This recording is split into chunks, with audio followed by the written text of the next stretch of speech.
एक बार हृदय से आपका धन्यवाद कर रहे हैं।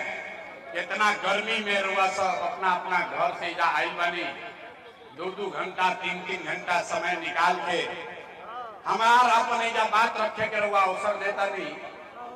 तो अभी हम आपको 20-25 मिनट का समय लेंगे, आधा घंटा से ज्यादा समय ना लगी। हमारा नाम है प्रशांत किशोर, हम नेता ना है भैया, हम नेता ना है। बिहार के वो साधारण परिवार के लड़के हैं। हमारे अपने दादा बैलगाड़ी चलाते थे, मजदूर थे। बाबूजी हमारे सरकारी डॉक्टर थे। ऐजे गांव के सरकारी विद्यालय से पढ़ के बोड़ा वाला विद्यालय पर पढ़ के हमने के अपन जीवन शुरू कैनी जा। माता पिता का आशीर्वाद है, ऊपर वाले की कृपा है, जीवन में कुछ हासिल कर लिए। लोग बतावता कि पिछला 12-13 वर्ष में हम जेकरा के सलाह दे दी, जिसको सलाह दे दिए, जिसका हाथ पकड़ लिए, वही आदमी जीत के राजा हो गया। लेकिन 3 वर्ष पहले अब वो सब काम छोड़ देंगे। और 3 वर्ष से बिहार के गांव-गांव में पैदल गाड़ी से गाँव गली-गली घूमता नहीं। लोग कहता कि हे भैया जौना काम के करके इतना नाम पैसा शोहरत कमैले बानी, वो काम छोड़ के बिहार में है गर्मी बरसात जाड़ा में गली-गली काहे घूमता नहीं। तो भाई काम के ऐसे छोड़नी कि 10 बरस बड़े बड़े दल और नेताओं को जिता कर देखा। जैसे आप मुखिया विधायक जितावता नहीं, जैसे आप मुखिया विधायक सांसद बनाते हैं, वैसे 1-2 नहीं 12 गो मुख्यमंत्री के बनावे में कंधा लगा के देखनी। ये अनुभव भई कि नेता के जीते से जनता का जीवन नहीं बदलता। ये हमरा रुआ बुझाला कि हमार नेता जीत गई, हमार दल जीत गई। कोई कहता कि हमार जात वाला जीत गईलन, कोई के बुझाता कि हमारा गांव वाला जीत गईलन। अरे भाई जे जीत गई वो जीत के हेलीकॉप्टर पर गई, और रउआ राउर लड़का जहां रही वही रह गई। तो हमरा ये अनुभव भई, अरे भाई भगवान अगर हमरा के शक्ति बुद्धि देले बाड़ा कि जेकरे के सलाह देता नहीं ओकर जिंदगी बदल जाता, तो नेता दल के तो बहुत सलाह दे देनी। एक बार चल के बिहार के जनता के हाथ में पकड़ता नहीं, रउआ के सलाह देता नहीं, ताकि आपका जीवन बदले और आपके बच्चे भी जीत कर आए। हम वोट ना मांगी, रउआ आइल बानी इस सोच के आए हैं आप यहाँ पर कि कोई नेता यहाँ कहियन की जन सुराज एगो नया दल बनल बा, सब लोग स्कूल के बस्ता छाप पर वोट दी ही जाता, हम आई तो सब राउर काम करो। तो हम वोट मांगबे ना करी, वोटे ना मांगी। हम 3 वर्ष से वोट नहीं मांगते। रउआ कहो कि भैया वोट काहे ना मांगी, ऐजा तो राजनीतिक सभा बा, वोट काहे ना मांगी। ए भाई वोट मांगे वाला तो हर 1-2 वर्ष पर कोई ना कोई रउआ यहाँ आवते बा। जे आई है कहलस कि हमरा के वोट दे दो, हम आई न तब की हाली सब काम तहार हो जाए। ये सुन के रउआ हम जीवन भर से वोट ले जाता नहीं जा। पहले 40-45 वर्ष तक हमने के कांग्रेस के वोट देनी जा, फिर 15 वर्ष गरीब के बेटा लालू जी के राजा बनावल गई। अभी 20 वर्ष से नीतीश बाबू कुर्सी पर बैठल बड़ा। दिल्ली में हमने के मोदी जी के भी जिता के देख लेनी जा। बिहार में दरौंदा में छपरा में सिवान में राउर लइकन के जिंदगी ना सुधरल। तब आइल बड़न कोनो प्रशांत किशोर, रउआ हमार बात सुनो, हमरा पर भरोसा करके हमरा के वोट दे, तो एकर का गारंटी बाकी जीतला के बाद हम धोखा ना करो। ए भाई वोट से पहले तो सब बढ़िया बतियावेला, वोट के बाद आपको धोखा करता है। इसीलिए हम वोट मांगते ही नहीं है। अब अभी 15 मिनट में रउआ के एगो रास्ता बता दे हम, ऐसा गरीबी से निकले के रास्ता। वो रास्ता अगर आप सीख जाइए तो फिर जेकरा के मन होके ओकरा के जाके वोट दे दी। सुन ली ध्यान से, जेकरा के मन होके ओकरा के वोट दी ही, लेकिन जो रास्ता अभी बताई वैसे वोट दे तो और कुछ हो कि चाहे ना, आपके लिए, आपके बच्चों के लिए बिहार में बढ़िया रोजगार और पढ़ाई का व्यवस्था निश्चित तौर पर हो जाएगा। तो जिसको जिसको ये रास्ता सीखना है, जेकरा जेकरा ये रास्ता सीखे के बाद अब है बेना नहीं खे हाके के आपस में बतियाओ हूं के नहीं थे। बड़ा गर्मी लागता, लेकिन यही गर्मी में रउआ घर के सवांग राउर लइका, राउर पति, बेटा, भाई, भतीजा कोनो फैक्ट्री में, खेत में हड्डी गलावत तब रोटी दाल के जुगाड़ होता। तो अभी अगर गरीबी से निकले के रास्ता सीखे के बाद तो 15 मिनट कोई आपस में बात ना करी।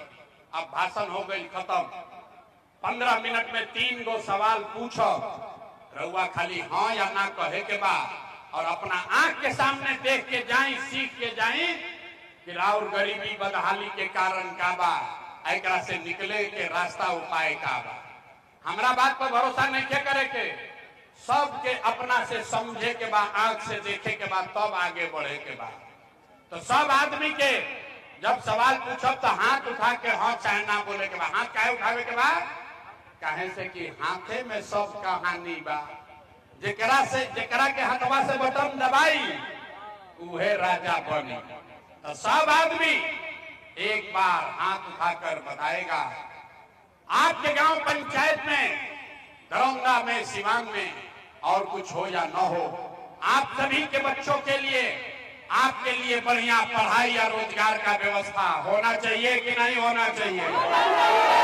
हाथ सबके उठे के बाद खड़ा बा, पीछे पेड़ के तरह सुस्ता तान जा, सबके हाथ उठावे के बाद हाथ उठाकर बोलिए होना चाहिए कि नहीं होना चाहिए? होना चाहिए कि नहीं होना चाहिए?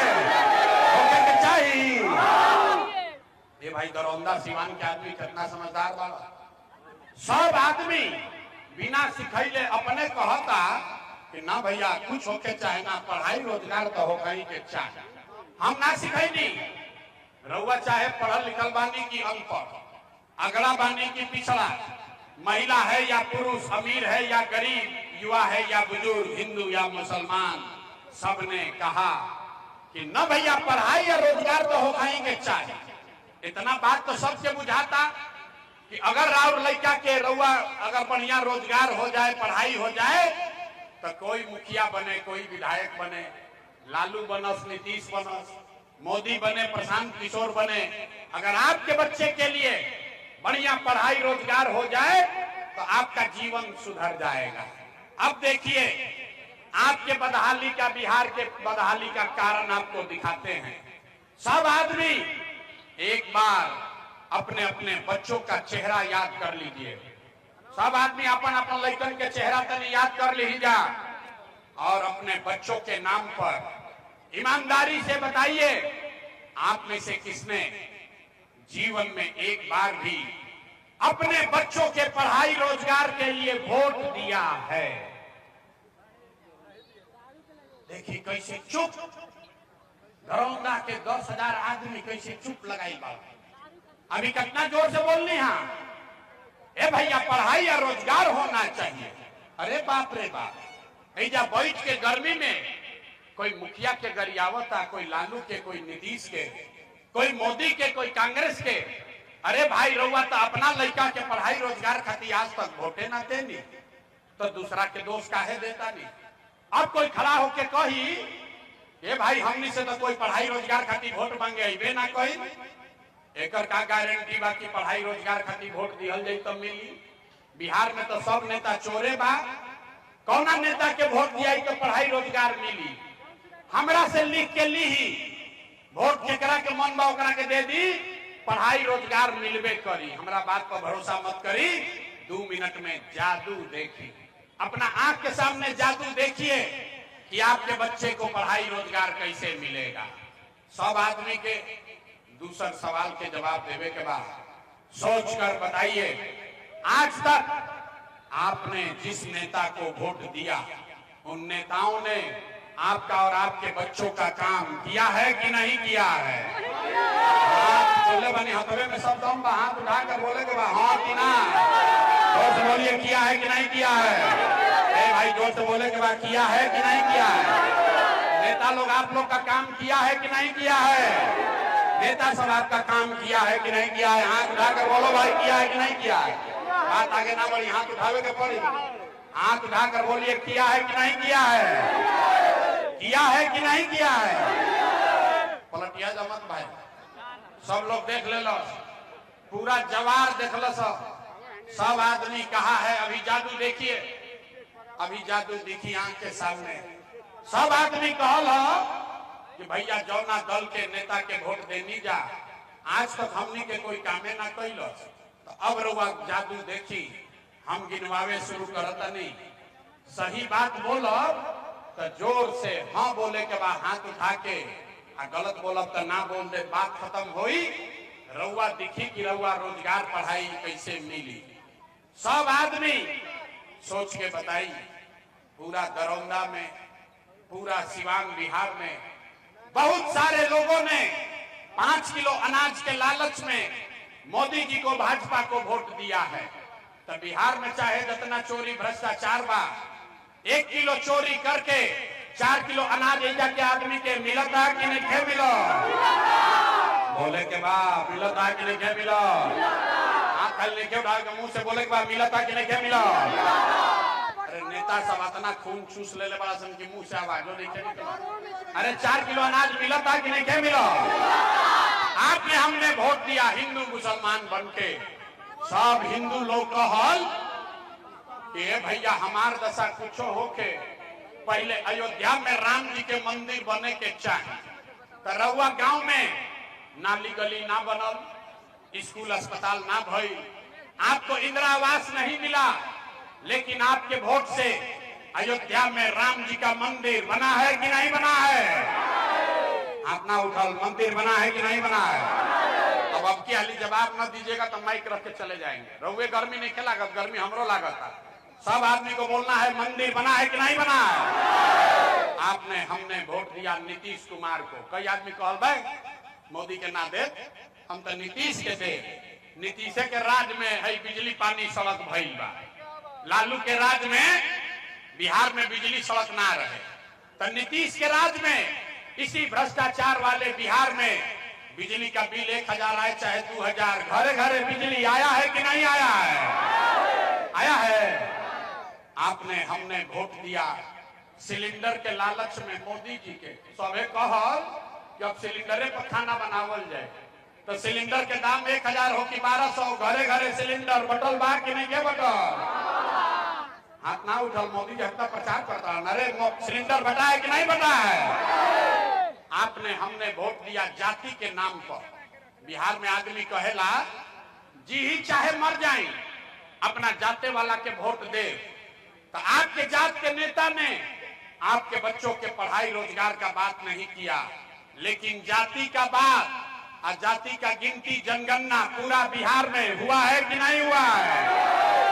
आपने हमने वोट दिया मोदी का भाषण सुन के कि मोदी जी गुजरात में बड़ा विकास कैले बाड़ा।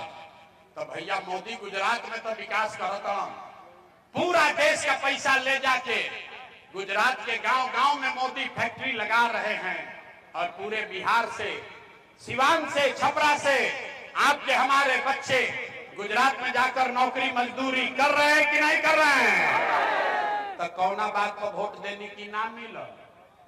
अरे बाप रे, यह देखी जादू। कहा अब आपने अपने बच्चों के नाम पर कहा कि भैया जीवन में आज तक अपना लड़कन के पढ़ाई रोजगार खातिर वोट ना देंगे। तो भाई यह जादू दिखावे आइल बानी, वोट ना मांगी। जौना चीज खातिर वोट देले वाला वो मिलता, और जौना चीज खातिर वोट ना देला वो नहीं के मिलत। बोइएगा बबूल तो आम कहां से खाइएगा? वोट दीजिएगा 5 किलो अनाज के लिए, तो रोजगार कहां से मिली? आपने वोट दिया अनाज के लिए, 4 किलो अनाज मिल रहा है। आपने वोट दिया मंदिर के लिए, अयोध्या में मंदिर बना है। आपने वोट दिया बिजली के लिए, घर घर बिजली आई है। आपने वोट दिया सिलेंडर के लिए, घरे घर सिलेंडर बटाइल बा। आपने वोट दिया जाति के लिए, जात के चर्चा गिनती होता। आपने वोट दिया गुजरात के विकास के लिए, गुजरात में फैक्ट्री लग रहा है। आपने अपने बच्चों के पढ़ाई रोजगार के लिए वोट नहीं दिया, इसीलिए आपके बच्चे, पूरे बिहार में बच्चे अनपढ़ और मजदूर बन गए। यही बात बताने आए। वोट ना मांगी, वोट ना मांगी, ताली बजावे का भी समय नहीं किया, अभी आई 5 मिनट में। वोट ना मांगी, गांव गांव जाके 3 बरिस हो गई घर परिवार छोड़ के गांव गांव गए, 5000 गांव पैदल गए, लोगों को हाथ जोड़ रहे हैं। एक के बात बतावता नहीं। अरे भाई, अगर आप अपना और अपने बच्चों का चिंता नहीं करोगे तो दुनिया में कोई नेता, कोई दल आपके बच्चों की चिंता नहीं करेगा। काहे करी रे भाई? जब रउआ अपन लड़का के चिंते नहीं थे तो हम लालू, नीतीश, मोदी रउआ लड़का के चिंता काहे करी? हमरा बात पर भरोसा नहीं थे तो अपना आंख से देखी कि रउआ लड़कन के चिंता बाकी ना। अंतिम सवाल, इसके बाद आपको गरीबी से निकलने का मंत्र सिखाएंगे। सब आदमी सोच कर बताइए, सब आदमी के बतावे के बाद हाथ उठा के, और कुछ होके चाहे ना रोआ, सबके अपन अपन लड़कन के चिंता बा कि ना? अथवा उठाई तबे ना बुझाई बा कि ना? जोर से बोली, जोर से बोलिए। अपने बच्चों की चिंता है कि नहीं है? अरे है कि नहीं है? आवाज नहीं आया, है कि नहीं है? है। पूरा दरौंदा में मुंह पा के कहता नहीं, पूरा गांव झूठ बोला था। किसी नेता का दम नहीं है यहाँ के कह दे हम बोल रहे हैं, आप सब झूठ बोल रहा। रउआ कहनी हाँ, हाथ उठा कभी देखी 2 मिनट में आपने कहा कि आपको आपके बच्चों की चिंता है। अरे भाई, अभी हम आए हैं आपके गांव में, रउआ गांव में आइल बनी, रास्ता में अगर 100 गो बच्चा मिलल, 100 गो बच्चा से भेंट भई, रउआ गांव जवार के 100 गो बच्चा मिलन, आधा से ज्यादा रउआ लइकन के शरीर पर शुद्ध कपड़ा नहीं थे। ऐजा नजर घुमा के देख ली, जितना छोटा बच्चा ऐजा आई बाड़सन, गांव में बाड़सन, आधा से ज्यादा लइकन के पैर में हवाई चप्पल भी नहीं थे। गौवा में पूछा नहीं, ए भाई अपना लड़का के का दशा कैले बाड़ा, कम से कम बढ़िया कपड़ा काहे नहीं का पहना, वो चप्पल काहे नहीं का खरीद? आदमी कहता है, ए भैया इतना गरीबी बा, इतना महंगाई बा, कहां से कपड़ा खरीदी, कहां से खिलाई? तो मेरे भाई, जिन नेताओं ने आपको लूट कर ऐसा हाल कर दिया कि आपके बच्चों के शरीर पर कपड़ा नहीं, पैर में चप्पल नहीं, खाने के लिए भरपेट भोजन नहीं, बच्चा आपका बीमार पड़ता है तो उसको दवा डॉक्टर अस्पताल नहीं, वही नेता अभी 4 महीना में आई वोट मांगे तो जितना लोग हाथ उठाए थे, कोई जाति के नाम पर, कोई हिंदू मुसलमान के नाम पर, कोई मंदिर मस्जिद के लिए, कोई नाली गली के लिए, कोई 500 रुपया के लिए, कोई मुर्गा भात के लिए, कोई लालू के डर से मोदी, मोदी के डर से लालू का नारा लगाकर इसी हाथ से उसी नेता को बटन दबा के राजा बनाओगे। और यहाँ कहता है कि बच्चों के लिए बड़ा चिंता है। अरे भाई, अपना बच्चा के नाम पर झूठ बोलता नहीं तो राउर दुर्दशा ना हो तो केकर दुर्दशा हो? लइकन के चिंता क्या होला तनी देखी एक बार लालू जी के, लालू जी से सीखी। लालू जी के अपना लड़का के चिंता बा। लालू जी का लड़का 9वां पास नहीं किया, लेकिन लालू जी को चिंता है कि हमारा लड़का बिहार का राजा बने। हम ये बात कहता नहीं तो कुछ आदमी के बुझाता कि लालू जी के शिकायत करता ना, हम तो भाई लालू जी के तारीफ करता नहीं। लालू जी इतना अच्छा बाप पढ़ल, लड़का 9वां नहीं थे पास कैले, लेकिन चाहता कि हमार लड़का बिहार के राजा बनो। और रउआ अपन दशा देखी, घरे घर राउर लड़का मैट्रिक पास कर लेलस, आईए बीए कर लेलस, ओकरा चपरासियों के नौकरी ना मिलल, लेकिन रउआ ओकर कोई चिंता नहीं। रउआ तो जात के झंडा उठा के घूमता नहीं। जौना गांव में जाई, गांव में, खेत में, खलिहान में, दलान में, जे जहां बैठा था बतिया होता, ये भाई लालू जीतिहन की मोदी जीतिहन, लालू जीतिहन की मोदी जीतिहन, नीतीश जीतिहन की जन सुराज जीती। अरे भाई राहुल लड़का कब जीती हो तो बतिया लो। गांव में जाता नहीं, पूछी ला केकरा के वोट देले रही, सुनी बिहार के कहानी। गांव में जाके पूछी ला केकरा के वोट देले रही, तो लोग कहता कि भैया मोदी जी के दिले रहे, कुछ नहीं कहा कहा मोदी जी का सीना है 56 इंच का।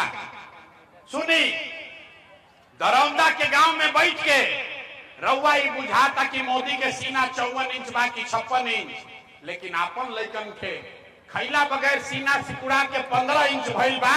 रउआ नहीं खे लौक राउर लइका ना भोगी तो के भोगी रे भाई, ना सुधार हो सके। बिहार में आदमी के सुधार ही के नहीं थे, बैठो ना भाई, भाई बिहार में आदमी के सुधार ही के नहीं थे। आदमी कहते है भैया रउआ आई बानी, रउआ एगो दल बनाई, आगे आगे चली, हमने के सब आदमी रउर मदद कल जाए। हम रउआ के हाथ जोड़ता नहीं, हमको आपका मदद नहीं चाहिए, आप हमारा मदद क्या कीजिएगा।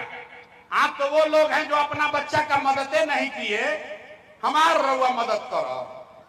हम जानता नहीं कि रउआ सुधरे के नहीं थे। अरे 5 वर्ष ऐजा आदमी बैठ के नरक के जिंदगी जियता, जहां जाई कहता आदमी ए भैया नाली गली ऐजा नहीं थे, ए भैया ऐजा तो लइकन के पढ़ाई नहीं थे, खाए के नहीं थे, घर नहीं थे, इंदिरा आवास नहीं थे, पेंशन 400 मिलता। आज जैसा ही चुनाव आई कि सब बात भूला जाए, वोट के दिन याद रही हमारा जात के खड़ा बा, चलो करे के वोट दिया। अरे तो कैसे सुधार हो?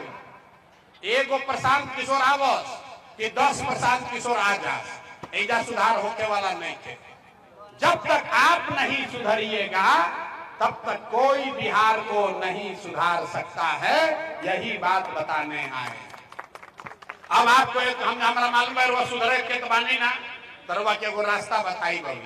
ओकरा बाद 2 मिनट में अब गरीबी से निकले के एगो मंत्र सीखे के बाद सब आदमी अगर बात ठीक बुझाए तो एक संकल्प ली, अगला बार जब वोट देवे जाई तो जकरा के मन हो वोट दी। लेकिन जिन नेताओं ने बिहार को लूटा है, जिसने आपको इतना गरीब अनपढ़ बेरोजगार बनाया है, जिसने आपके बच्चों के पेट पर लात मारा है, वो आपके दल का है या जात का, आपके गांव का है या आपके झंडा का, उसको वोट नहीं देना है। तो जकरा जकरा बतवा बुझाता तनी हाथ उठाई तो दोनों पीछे तक जब आप पेड़ के नीचे बैठ के ठंडा खाता हूं, उनको हाथ उठावे के बाद और जोर से बोले के बाद, जिन नेताओं ने बिहार को लूटा है उसको वोट देना है कि नहीं देना है? जोर से बोलिए, देना है कि नहीं देना है? रउआ जात के होई हम तो देव कि ना दे? हिंदू मुसलमान करेगा तो दीजिएगा कि नहीं दीजिएगा? आके 2-2 रुपया बटिहन तो देव कि ना दे? 2000 रुपया दी तो वो ना दे? जोर से बोलिए, दीजिएगा कि नहीं दीजिएगा? नहीं दीजिएगा? बड़ा पूर्वक आदमी बड़ा। अरे भाई 2000 रुपया नेता लाके दी ही तो पैसा लेवे के बाद, काहे लेवे के बाद समझ ली। आप बताइए 5 बरस राशन कार्ड बनाने में पैसा लिया है कि नहीं लिया है? जोर से बोली, राशन कार्ड बनावे में घूस लागल बा कि नहीं के लागल? जाति प्रमाण पत्र बनाने में पैसा लगा है कि नहीं लगा है? थाना में FIR करे जाता नहीं तो पैसा घूस लागता कि नहीं के लागल? बिजली के बिल गलत आवता कि नहीं के आवता? घर घर गांव गांव शराब बेचाता कि नहीं के बेचा? सब महिला लोग बताइए, गाँव गांव शराब बेचाता कि नहीं के बेचा? जोर से बोले के बाद, शराब बेचाता कि नहीं के बेचा? बेचाता। अरे तो 5 दाखिल खारिज करे में CO BDO लूट रहा है कि नहीं लूट रहा?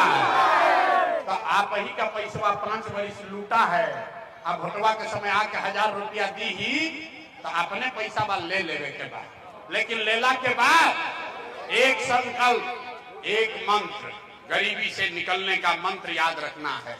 इस बार जब वोट देने जाइए, जीवन में एक बार संकल्प लीजिए, इस बार वोट किसी नेता के लिए नहीं, जाति के लिए नहीं, धर्म के लिए नहीं, किसी दल के लिए नहीं, नाली गली के लिए नहीं, 5 किलो अनाज के लिए नहीं, हिंदू मुसलमान के लिए नहीं, लालू नीतीश मोदी प्रशांत किशोर के लिए नहीं, जीवन में एक बार वोट, इस बार वोट सिर्फ और सिर्फ अपने अपने बच्चों के लिए देना है, अपने बच्चों के पढ़ाई और रोजगार के लिए देना है।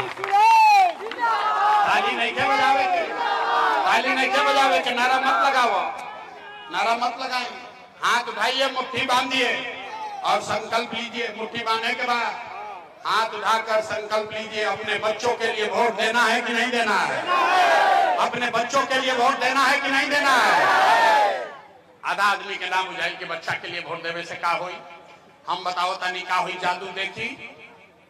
रउआ मोदी के चेहरा देख के वोट देनी तो चाय बेचे वाला मोदी देश के राजा हो गई। आपने लालू का चेहरा देखकर वोट दिया तो भैंस चरावे वाला लालू यादव बिहार के 30 वर्ष से राजा बाड़ो। आपने नीतीश का चेहरा देखकर वोट दिया तो वैद का लड़का नीतीश कुमार 20 वर्ष से बिहार का मुख्यमंत्री है। एक बार हमारा बात मानिए, एक बार अपने बच्चों का चेहरा देखकर वोट दीजिए। आपके हाथ में, आपके वोट में इतना ताकत है, आपका बच्चा भी बेरोजगार नहीं रहेगा। बुझाता बात बुझा गई तो अब हाथ उठा के फिर से संकल्प ली। अब बताइए अपना लड़कन खातिर वोट देवे के बाद कि नहीं देवे के?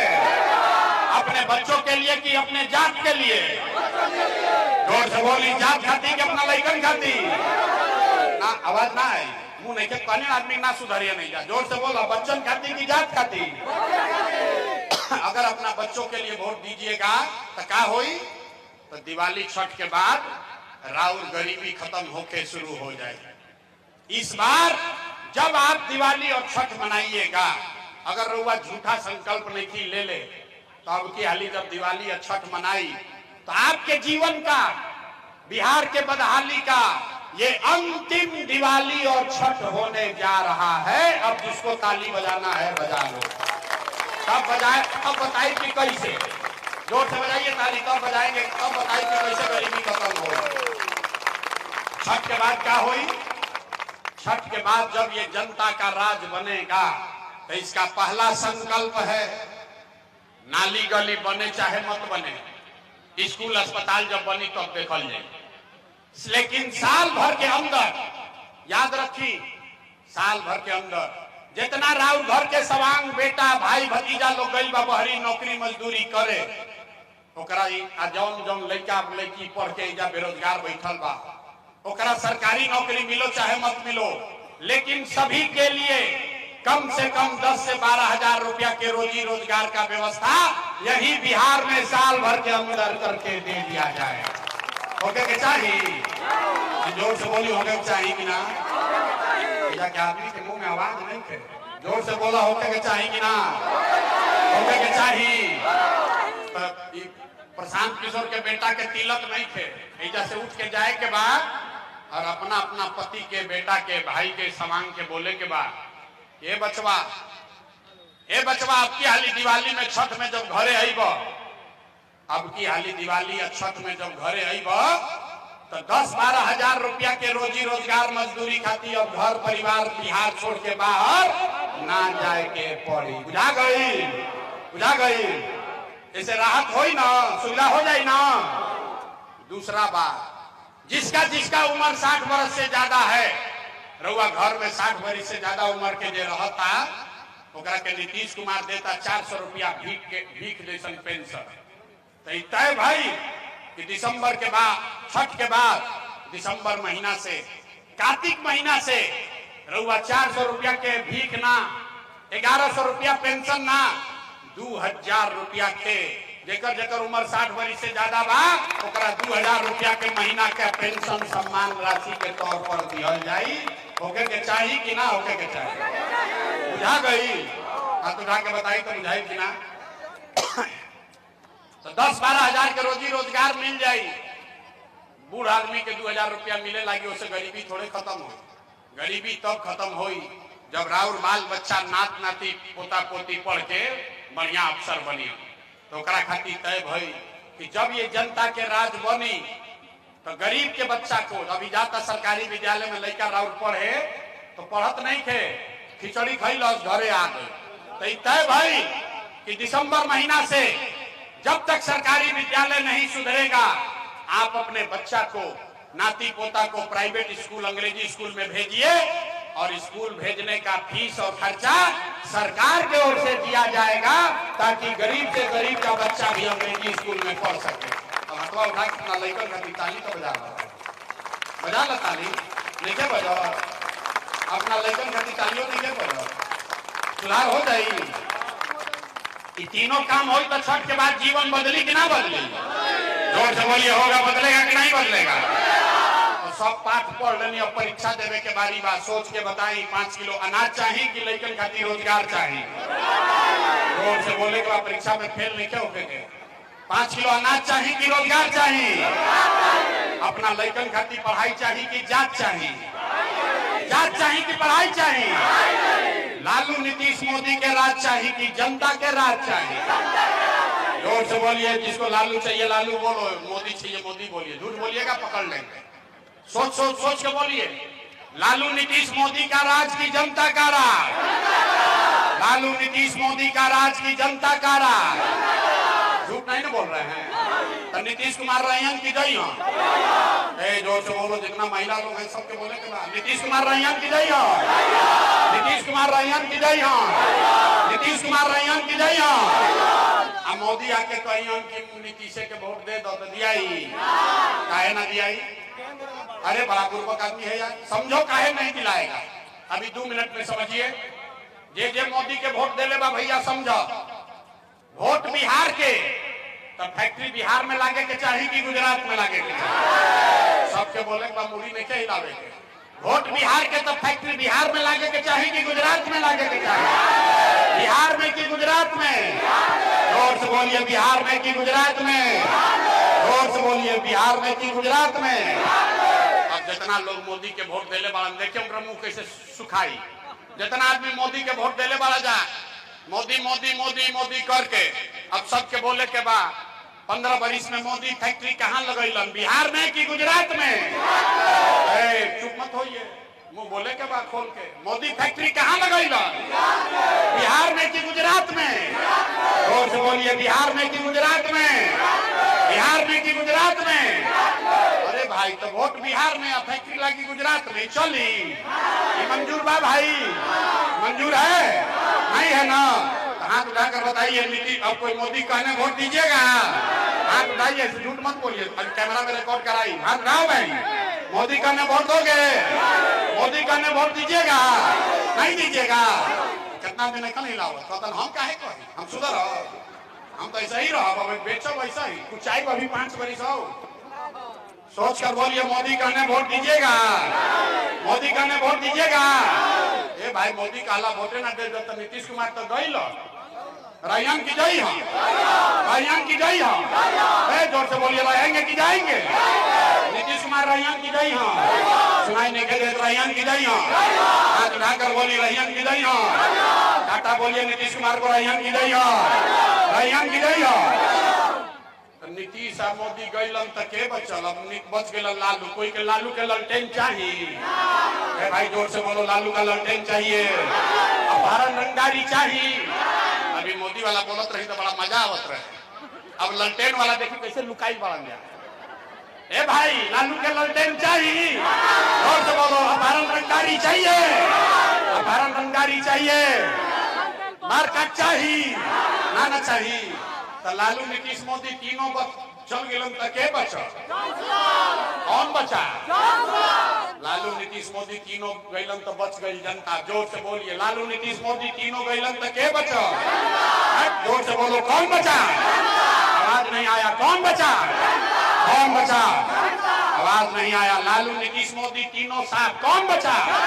कौन बचा? कौन बचा?